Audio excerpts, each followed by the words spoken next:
Hello दोस्तों, स्वागत है आपका स्लीपी क्लासेस में। आज के हमारे बिग न्यूज़ में हम बात करेंगे जो राजस्थान में क्राइसिस चल रहा है और उसके कॉन्टेक्स्ट में एंटी डिफेक्शन लॉ की। राइट, इस ब्रूइंग क्राइसिस के बीच में आप गवर्नर के रोल के बारे में, गवर्नर की रिस्पॉन्सिबिलिटीज़, ड्यूटीज़, डिस्क्रिशनरी पावर, इन सब के बारे में काफ़ी पढ़ चुके होंगे। अब एक दूसरे पहलू पे नज़र डालेंगे आज, एंटी डिफेक्शन लॉ पे। राइट, तो ये हमारे राजस्थान लेजिस्लेटिव असेंबली के स्पीकर हैं श्री सीपी जोशी, और ये माननीय Sachin Pilot, farmer deputy chief minister of Rajasthan. Right, तो शुरू करते हैं। तो बहुत ज़्यादा डिटेल में नहीं जाएंगे, आपको ऑलरेडी पता है, बेसिक चीज़ें हमारे इस टॉपिक से जुड़ी हुई आपको बताते हैं। तो सचिन पायलट और 18 और एमएलएज ने हाई कोर्ट में अपनी पिटिशन फाइल करी है और ये कहा है कि जो राजस्थान असेंबली के स्पीकर द्वारा उनको डिसक्वालिफिकेशन नोटिसेस भेजे गए हैं, that is an attempt to stifle their voice, उनकी आवाज़ को दबा देने की कोशिश है, क्योंकि उन्होंने पार्टी में लीडरशिप चेंज करने का एक एफर्ट किया in the most democratic manner. कि हमने डेमोक्रेटिक तरीके से, सचिन पायलट ने ये कहा है कि हमने डेमोक्रेटिक तरीके से लीडरशिप चेंज करने का एक अटेम्प्ट किया हमारी पार्टी में, और उसके कारण हमें डिसक्वालिफिकेशन नोटिसेस भेजे गए हैं, which is a violation of our fundamental right to speech. Sachin Pilot ने जो ये वैलिडिटी और correctness of this disqualification notice जो उन्हें भेजा गया है उसको चैलेंज किया है। साथ ही साथ उन्होंने जो 10th शेड्यूल है, कॉन्स्टिट्यूशन का जो 10th शेड्यूल है, जो एंटी डिफेक्शन लॉ के बारे में बात करता है, उसका जो clause 2 sub clause 1 part A जो है, उसकी वैलिडिटी के बारे में एक चैलेंज किया है कि ये जो क्लॉज है ये गलत है, ये fundamental right to speech violate करता है और इसको नल एंड वॉइड डिक्लेयर कर देना चाहिए।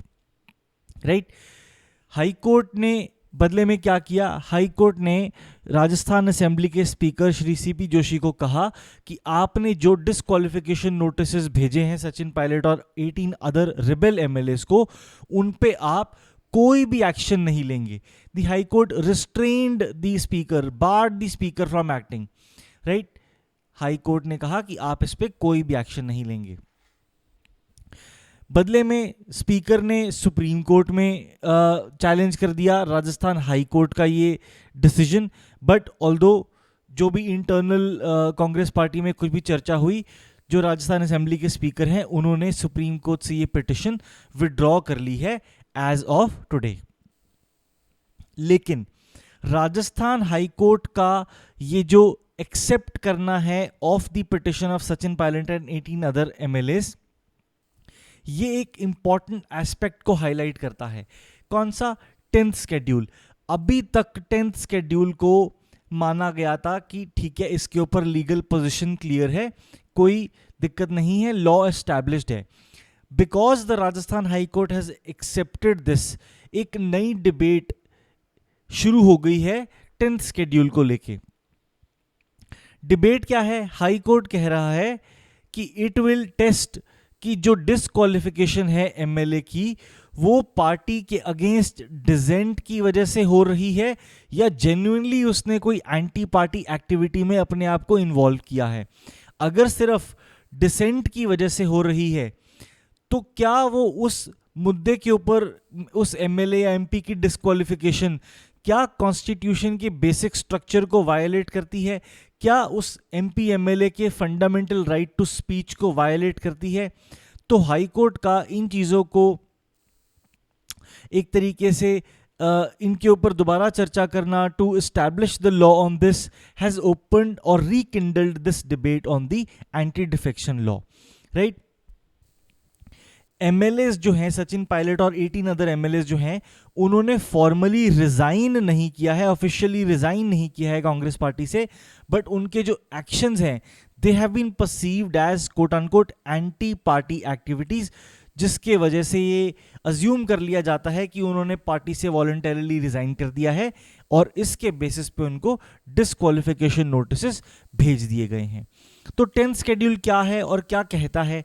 एंटी डिफेक्शन लॉ है, 1985 में कॉन्स्टिट्यूशन ऑफ इंडिया में 52nd अमेंडमेंट द्वारा ऐड किया गया था पॉलिटिकल डिफेक्शंस को रोकने के लिए। तो वो क्या कहता है कि दो सिचुएशन हैं जब किसी एमपी या एमएलए को डिस्क्वालीफाई किया जा सकता है। क्या है वो? सबसे पहली कि जब कोई एमपी या एमएलए वॉलंटरीली गिव अप कर दे अपनी membership of such political party. For example, आप ने कांग्रेस की टिकट पे कंटेस्ट किया था, इलेक्ट हो गए हो, और उसके बाद इलेक्ट होने के बाद आप बीजेपी में चले जा रहे हो, राइट? कोई भी x to y, y to x, x to z, z to x, तो आप इट इज कंसिडर्ड कि आपने वॉलंटरीली अपनी पार्टी की जो मेंबरशिप है वो गिव अप कर दी है and you are disqualified to be an MP और एन एमएलए, राइट? तो पॉलिटिकल डिफेक्शंस को रोकने के लिए ये लाया गया था। तो पहला क्लॉज ये है। दूसरा क्लॉज क्या है कि अगर आपको आपकी पार्टी से एक डायरेक्शन इशू हुआ है, विप इशू हुआ है, कि फॉर एग्जांपल कोई भी मुद्दा है जिसके ऊपर आपने वोटिंग पार्टी लाइन के अकॉर्डिंग करनी है, पार्टी कहे येस में वोट करना है तो येस, नो में वोट करना है तो नो, बजट के ऊपर वोटिंग है, नो कॉन्फिडेंस के ऊपर वोटिंग है, कोई भी वोटिंग है, किसी और मुद्दे के ऊपर वोटिंग है, और आप पार्टी लाइन के अगेंस्ट वोट करते हो या एब्सटेन करते हो, वोट ही नहीं डालते हो, right? Which also in a way goes against what the party has asked you to do.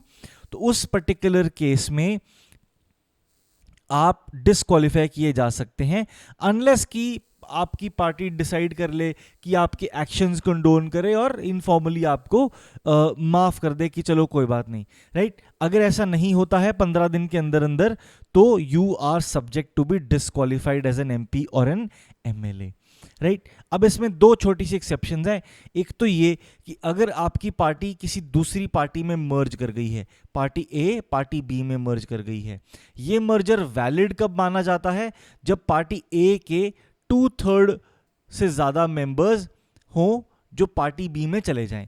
अगर इससे कम मेंबर्स जाते हैं तो मर्जर एंटी डिफेक्शन लॉ से प्रोटेक्टेड नहीं है, तो उस केस में आप डिस्क्वालीफाई नहीं किए जाएंगे, राइट? अगर मर्जर के बाद ए बी में मर्ज कर गई, 2/3 से ज़्यादा मेंबर्स मर्ज कर गए, राइट? मान लीजिए 30 मेंबर्स थे, 25 मर्ज कर गए, ये जो 5 मेंबर्स हैं, राइट, ये अपनी मर्जी एक्सरसाइज कर सकते हैं। ये जो 25 मेंबर्स हैं जो पार्टी स्विच कर गए हैं, they will not be disqualified because this will be considered as a merger of party A into party B. दूसरी क्या है एक्सेप्शन टू दिस डिफेक्शन?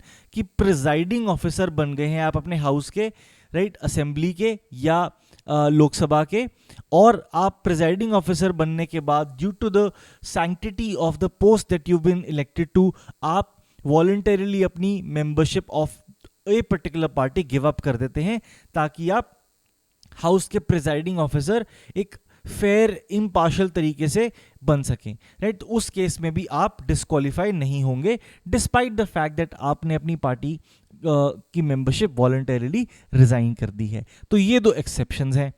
अब स्पीकर के पास क्या क्या पावर्स हैं?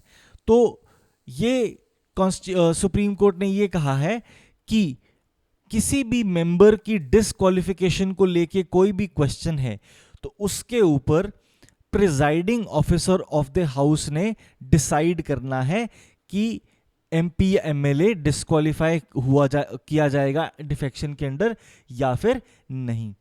लेकिन कियोटो हॉलोहॉर्न केस जो है 1992 का, इसमें एक और चीज सुप्रीम कोर्ट ने ऐड करी थी। सुप्रीम कोर्ट ने कहा कि जो presiding officer of the house है उनका डिसीजन फाइनल नहीं है, that decision is subject to judicial review on the grounds of malafide. कि आखिरकार जो प्रिजाइडिंग ऑफिसर है वो भी किसी पार्टी का मेंबर है, तो उनके भी मैलाफाइड इंटेंशंस हो सकते हैं, एंड उन ग्राउंड्स पे the decision of the presiding officer of the house is subject to judicial review. लेकिन कोर्ट ने कहा कि जब तक प्रिजाइडिंग ऑफिसर कोई डिसीजन नहीं लेता तब तक कोर्ट इंटरवीन नहीं करेगा। पहले प्रिजाइडिंग ऑफिसर ने डिसीजन लेना है, फिर आप कोर्ट को अप्रोच कर सकते हैं। अब कितनी देर में स्पीकर ने डिसीजन लेना है, इसके ऊपर लॉ में कुछ भी लिखा हुआ नहीं है। ऑल्दो सुप्रीम कोर्ट ने कहा है ordinarily, in ordinary, under ordinary circumstances आप 3 महीने में ले लो ये decision, unless there are exceptional circumstances that delay your decision, right? तो ये सुप्रीम कोर्ट ने ऐड किया है। अब कुछ इंसिडेंट्स डिस्कस करते हैं आपके साथ इन्हीं मुद्दों को लेके। अब 2017 में क्या हुआ था, कांग्रेस के 7 लेजिस्लेटर्स बीजेपी ज्वाइन कर गए थे और उनके ज्वाइन करने के बाद बीजेपी ने मणिपुर में अपनी गवर्नमेंट बना ली थी। अब कांग्रेस पार्टी ने स्पीकर को कहा कि ये 7 मेंबर्स हैं जो कांग्रेस छोड़ के बीजेपी ज्वाइन कर गए हैं, तो आप प्लीज इन्हें डिस्क्वालीफाई कर दें under the anti defection law as per the 21A of the 10th schedule, कि ये इलेक्शन के बाद पार्टी चेंज कर गए हैं, right? But again, speakers are members of political parties and not always do they act in a fair impartial manner. तो speaker ने कोई डिसीजन नहीं लिया और वो पेंडिंग पड़ा रहा, राइट? अब रिसेंटली क्या हुआ कि उन 7 एमएलएज में जो पार्टी स्विच कर गए थे, उनमें से 4 एमएलएज ऐसे हैं जो वापस कांग्रेस में आ गए और बाकी 3 जो हैं अब उनको डिस्क्वालीफाई कर दिया गया, राइट? तो अब ये कितना वो है कि 17 में ये इंसिडेंट हुआ था और 20 पे हम आ गए हैं, राइट? लेकिन स्पीकर ने इनऑर्डिनेट टाइम लिया इसके ऊपर एक्शन लेने के लिए, तो मामला कोर्ट में गया। सुप्रीम कोर्ट ने कहा कि नहीं, आपको डिसीजन लेना ही होगा। मणिपुर हाई कोर्ट में भी ये बात गई, तो मणिपुर हाई कोर्ट ने कहा कि अगर आप सही टाइम पे सही वक्त पे स्पीकर अगर डिसीजन नहीं लेते हैं तो कोर्ट के दरवाजे खुले हैं, तो कोर्ट को इंटरवीन करना पड़ जाएगा। तो बेटर ये है कि आप टाइम पे डिसीजन ले लीजिए। सुप्रीम कोर्ट ने एक आंध्र प्रदेश तेलंगाना का एक केस साइट किया और कहा कि ऑर्डिनरीली आपको 3 महीने में डिसीजन ले लेना चाहिए, राइट? तो वही है, सुप्रीम कोर्ट ने 2016 का केस साइट किया तेलंगाना एमएलए का, एसए संपत कुमार वर्सेस कालैयदैया एंड अदर्स केस, और कहा कि 3 महीने के अंदर अंदर speaker of Manipur should rule on the disqualification, right? तो ये इंफॉर्मेशन आप हमेशा याद रखिए, मेंस के आंसर्स में भी आपके ये बहुत काम आएगी। लॉ में कहीं नहीं लिखा है, लेकिन सुप्रीम कोर्ट की तरफ से ये एक डायरेक्शन आई है। अपने आंसर्स को इंप्रूव करने में ऐसे पॉइंट्स आपकी बहुत हेल्प करते हैं। मणिपुर हाई कोर्ट ने भी कहा कि अगर स्पीकर के पास जो रेमेडी है, स्पीकर के पास जो पावर है, वो एक्सरसाइज नहीं करते हैं, डेलिबरेटली इनएक्शन करते हैं या इनडिसीजन है स्पीकर के पार्ट पे, राइट, ड्यू टू मैलिफाइड इंटेंशंस, तो court will have jurisdiction. Court के दरवाजे खुले हैं, कोर्ट को फिर इंटरवीन करना ही पड़ेगा। ये बात करी मणिपुर हाई कोर्ट ने। अब सचिन पायलट ने क्या अलेज किया है? सचिन पायलट ने अलेज किया है कि जो क्लॉज 21A है 10th शेड्यूल का एंटी डिफेक्शन लॉ का, वो इतना वाइड है उसकी इंटरप्रिटेशन कि वो मेंबर के, एमएलए एमपी जो भी हो, मेंबर के, लेजिस्लेटिव मेंबर के जो fundamental freedom of speech and expression है उसको जेपरडाइज करता है कि मेरे को डिसएग्री करने का हक ही नहीं है अपनी लीडरशिप से। मैं उनकी किसी विप के अगेंस्ट नहीं जा रहा, राइट? मैं अपनी पार्टी नहीं चेंज कर रहा, मैं कुछ नहीं कर रहा, मैं outside of the house party leadership से डिसएग्री कर रहा हूं। तो क्या मेरे पास ये हक भी नहीं है? अगर नहीं है तो ये मेरी fundamental freedom of speech and expression की वायोलेशन है। तो ये अलेज किया है सचिन पायलट ने अपनी पिटीशन में। उन्होंने कहा है कि merely an expression of dissatisfaction या disillusionment with the leadership, this can not be construed to fall within clause 21A। मैं, इसका मतलब ये नहीं कि मैं पार्टी चेंज कर रहा हूं, राइट? तो इसलिए उन्होंने डिमांड की है कोर्ट से कि clause 21A of the 10th schedule को अल्ट्रा वायरस या फिर outside the scope of the basic structure of the constitution declare कर दिया जाए, क्योंकि वो आर्टिकल 19(1)(a के तहत freedom of speech and expression को वायलेट करता है। अब इससे जुड़ी हुई पहले बातें हो चुकी हैं, किसको जुड़ी हुई? 21A को लेके ऑफ द 10th शेड्यूल। अब पार्टी मेंबरशिप गिव अप करने का मतलब क्या होता है और कैसे पता चलता है कि आपने मेंबरशिप गिव अप कर दी? तो 1994 में सुप्रीम कोर्ट ने एक जजमेंट दी जिसमें सुप्रीम कोर्ट ने कहा कि नॉट नेसेसरीली कि लेजिस्लेटर को रिजाइन करना पड़ेगा, रिजाइन करना होगा टू एक्सप्रेस कि वो पार्टी छोड़ रहे हैं। फॉर्मल रेजिग्नेशन जरूरी नहीं है। मेंबर के कॉन्डक्ट से भी ये अंदाजा लगाया जा सकता है कि वो मेंबर पार्टी छोड़ गए हैं एंड इसलिए उनको डिस्क्वालीफाई किया जा सकता है, right. Even in the absence of a formal resignation आप उनके कॉन्डक्ट से ये अंदाजा लगा सकते हैं कि वॉलंटरीली उन्होंने अपनी membership of the said political party give up कर दी है। एक एग्जाम्पल डिस्कस करते हैं। एग्जाम्पल क्या था?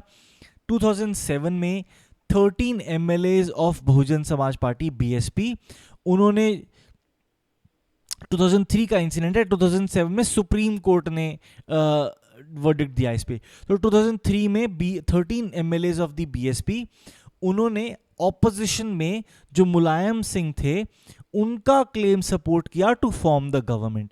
वो गवर्नर के पास चले गए और अपनी गवर्नमेंट के अगेंस्ट ऑपोजिशन को उन्होंने सपोर्ट किया गवर्नर के पास कि आप इनकी सरकार बनाई जाए, going against the advice of their own chief minister and their own cabinet. तो इस मुद्दे पे उनको डिस्क्वालीफाई कर दिया गया। मामला सुप्रीम कोर्ट तक गया। तो सुप्रीम कोर्ट ने कहा कि क्लियरली ये इन्फर किया जा सकता है कि ये जो 13 मेंबर्स हैं ये अपनी membership of the BSP give up कर चुके हैं, रिजाइन कर चुके हैं। क्यों? क्योंकि ऑपोजिशन पार्टी के लीडर के साथ गवर्नर के पास जा रहे हैं सरकार बनाने के लिए। तो विद इन इनका जो एक्शन है they fall with in 2(1)(a) of the 10th schedule and hence their disqualification is upheld। अब एक और इंसिडेंट हुआ, वो इंसिडेंट हुआ कर्नाटका में, और 2011 में सुप्रीम कोर्ट ने उस पे एक डिफरेंट स्टैंड लिया।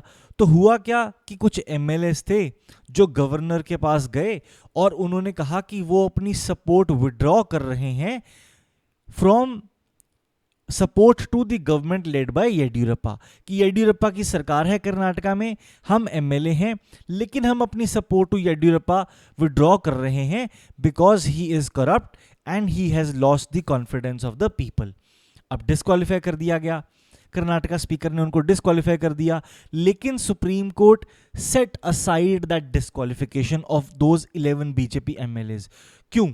सुप्रीम कोर्ट ने कहा कि इन्होंने बीजेपी की मेंबरशिप नहीं छोड़ी है, इन एमएलएज ने, इन्होंने सिर्फ और सिर्फ येडियुरप्पा के अगेंस्ट बात रखी है अपनी कि हम येडियुरप्पा को सपोर्ट नहीं करते because of moral and ethical reasons. BJP as the party की मेंबरशिप इन्होंने नहीं छोड़ी है, तो their disqualification was set aside by the supreme court, right.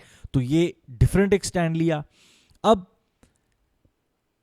इस पूरी कहानी के बीच में सजेशंस क्या निकलते हैं कि क्या फ्यूचर होना चाहिए इस एंटी डिफेक्शन लॉ का।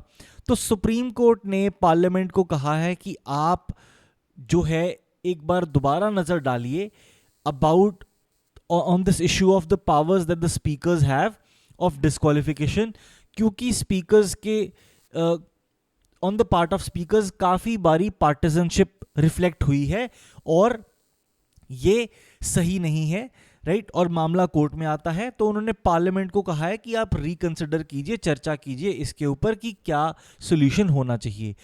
कोर्ट की तरफ से ये सजेशन आया है कि independent tribunals should be set up to decide on these matters of disqualification, right। तो ब्रिटेन में क्या होता है? तो ब्रिटेन में once you get elected speaker, you are elected speaker for life, right। आज आप स्पीकर अगर बन गए हैं, आप अपनी पार्टी की मेंबरशिप गिव अप कर देते हैं ताकि आप इनफॉर्मल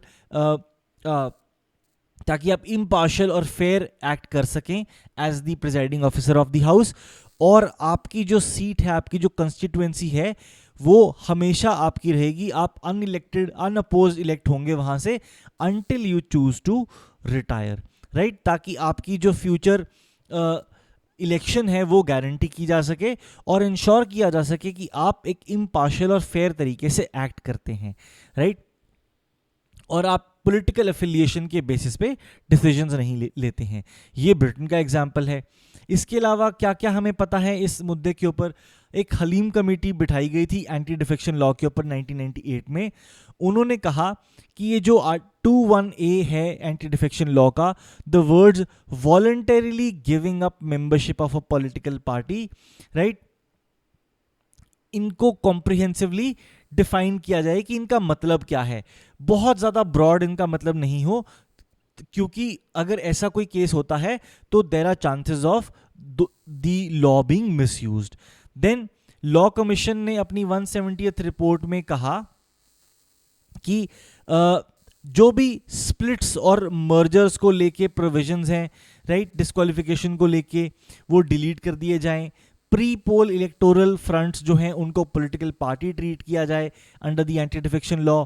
और जो ये विप्स हैं जो पॉलिटिकल पार्टीज इशू कर देती हैं, और अगर आप उस विप को फॉलो नहीं करते हैं तो भी आप डिस्क्वालीफाई किए जा सकते हैं। Those chips should be limited in their scope. सिर्फ और सिर्फ तब विप इशू करनी चाहिए जब सरकार खतरे में है, जब आप अपने एमएलए एमपी को फोर्स कर सकते हैं कि पार्टी लाइन के अगेंस्ट के साथ ही वोट कीजिए, राइट। वो कहते हैं कि अगर आप हर चीज़ में ही विप इशू कर दोगे और विप नहीं मानने पर डिस्क्वालिफिकेशन होगी, तो किसी एमपी एमएलए के पास फ्रीडम ही नहीं होगी अपना कॉन्शियस एक वोट करने की, अपने कॉन्शियस से वोट करने की। आपको पार्टी के हिसाब से ही वोट करना पड़ेगा। देन वेंकटचलिया कमीशन जो थी, जिसको national committee for the review of the working of constitution भी कहते हैं, राइट, तो उन्होंने कहा कि जो भी डिफेक्टर्स हैं they should be barred from holding any ministerial और remunerative political office for the rest of the term of the house, right. और किसी भी कॉन्फिडेंस या नो कॉन्फिडेंस मोशन में उनका वोट काउंट नहीं होना चाहिए, राइट। तो ये थी कहानी एंटी डिफेक्शन लॉ की, राइट। राजस्थान की क्राइसिस के को लेके काफ़ी चर्चा में है, काफ़ी न्यूज़ में है, तो इसलिए हमने ये सोचा कि आपको इसके बारे में सारे पहलू पता हो तो आपकी understanding of the current issues और इम्प्रूव हो जाएगी, राइट। तो ये थी एंटी डिस्क्वालिफिकेशन की एंटी डिफेक्शन लॉ की कहानी हमारी तरफ से। ख़त्म करने से पहले आपको बता दें कि हमारा जो सेकंड बैच है वो लॉन्च हो चुका है। PCM कोर्सेज, प्रीलिम्स का mains courses for 2021, then sociology and political science optionals, right, and essay course. सारे कोर्सेज की रजिस्ट्रेशन ओपन है और लास्ट वीक है ये रजिस्ट्रेशन का। एंड अगर आप 2 अगस्त जो है 2020, जो कि संडे है, फ्रेंडशिप डे है इंडिया में, उससे पहले ज्वाइन करते हैं along with the friend of yours. आपका कोई बडी है, कोई स्टडी पार्टनर है जिसके साथ आप चाहते हैं कि मिलके तैयारी करें, and both of you if you join, तो आप दोनों के लिए 10% डिस्काउंट है हमारी तरफ से, बिकॉज वी रियली इंकरेज कि आपका एक स्टडी पार्टनर हो, एक स्टडी बडी हो, राइट। तो आज के लेक्चर में इतना ही। मिलेंगे आपसे नेक्स्ट वीक के बिग न्यूज़ में। तब तक के लिए thank you and keep watching.